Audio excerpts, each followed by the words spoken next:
नमस्कार दर्शक बंधु स्वागत करुछि आपणक चैनल सिंपल नॉलेज को। तेबे आपणक पई आजिर प्रश्न देसी घी खाइबा द्वारा क्यों रोग होई न थाए।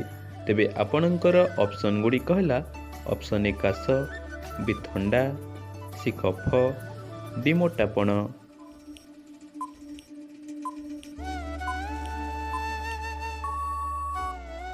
समयटी समाप्त हो सारी। तेबे यार सठिक उत्तरटी है निम्नोक्त समस्त देसी घी खाइबा द्वारा काश, थंडा, कफ और मोटापण रोग होई न थाए।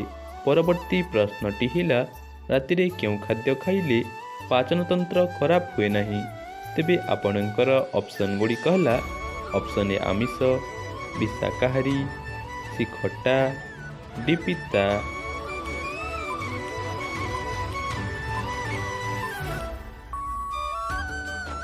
समयटी समाप्त हो सारी। तेबे यार सठिक उत्तर सी खट्टा, डी पिता।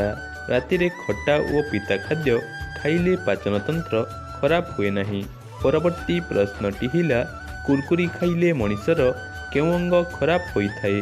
तेबे आपणकर ऑप्शन गुडी कहला ऑप्शन ए आखि, बी लिभर, सी हृदय, डी फुसफुस।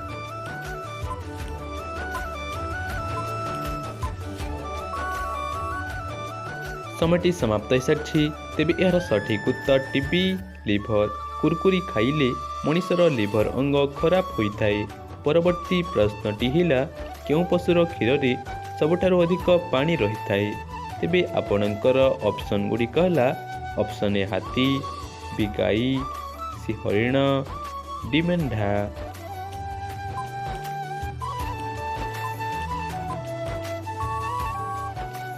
समयटी समाप्त हो सारी। तेबे यार सठिक उत्तर ए हाथी। हाथी पशुर क्षीर रे सबुठारु अधिक पानी रही थाए। परवर्ती प्रश्नटी है सबुदिन गाजर खाइले क्यों रोग दूर होई थाए। तेबे आपणकर ऑप्शन गुडी कहला ऑप्शन ए अर्श, बी मोटापण, सी सुगर, डी रक्तहीनता।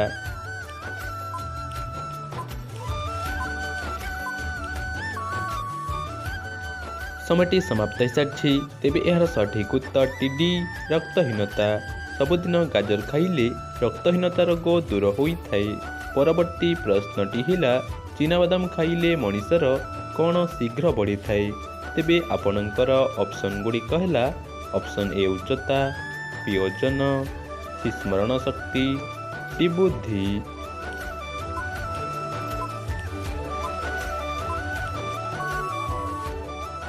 समयटी समाप्त हो सारी। तेबे यार सठिक उत्तर सी स्मरण शक्ति। चीनाबादाम खाइले मनिषर स्मरण शक्ति शीघ्र बढ़ी थाए। परवर्ती प्रश्नटी है क्यों परिबा शरीरर दुर्बलता दूर करि थाए। तेबे आपणकर ऑप्शन गुडी कहला ऑप्शन ए टमाटो, बी आलू, सी गाजर, डी कलरा।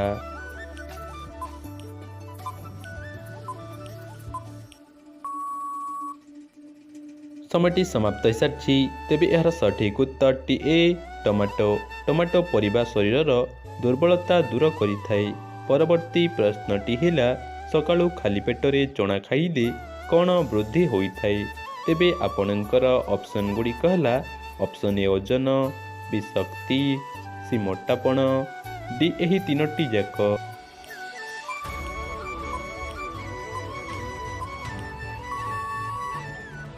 समयटी समाप्त हो सारी। तेबे यार सठिक उत्तर डी एही तीनोटी जाक। सकाळु खाली पेटरे चना खाइले ओजन, शक्ति और मोटापण वृद्धि होई थाए। परवर्ती प्रश्नटी है नाभिरे घा होइथिले कौन लगाइबा द्वारा भल होई थाए। तेबे आपणकर ऑप्शन गुडी कहला ऑप्शन ए महू, बी हलदी, सी गुआ घी, डी निम्ब पत्र।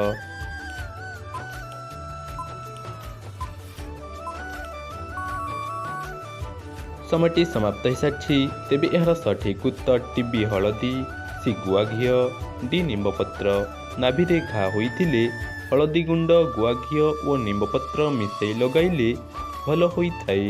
परवर्ती प्रश्नटी है बारंबार काश हेउथिले कौन खाइबा द्वारा भल होई थाए। तेबे आपणकर ऑप्शन गुडी कहला ऑप्शन ए महू, बी तुलसी रस, सी गोलमरीच, ଡି ନିମ୍ବ ରସ।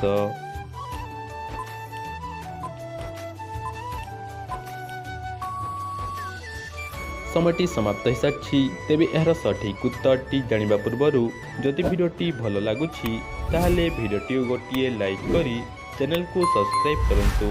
ତେବେ ଏହାର ସଠିକ୍ ଉତ୍ତରଟି ବି ତୁଳସୀ ରସ। ସି ଗୋଲମରିଚ। ବାରମ୍ବାର କାଶ ହେଉଥିଲେ ତୁଳସୀ ରସ ଓ ଗୋଲମରିଚ ଖାଇବା ଦ୍ୱାରା ଭଲ ହୋଇଥାଏ।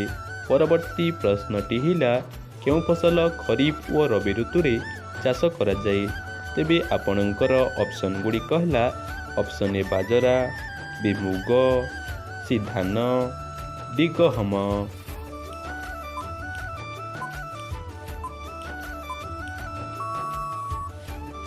ସମୟଟି ସମାପ୍ତ ହୋଇସାରିଛି।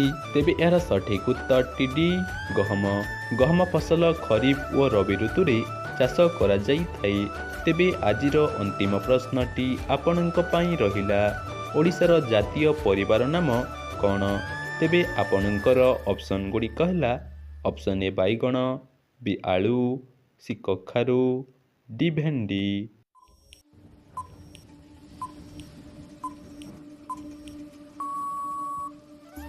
ସମୟଟି ସମାପ୍ତ ହୋଇସାରିଛି।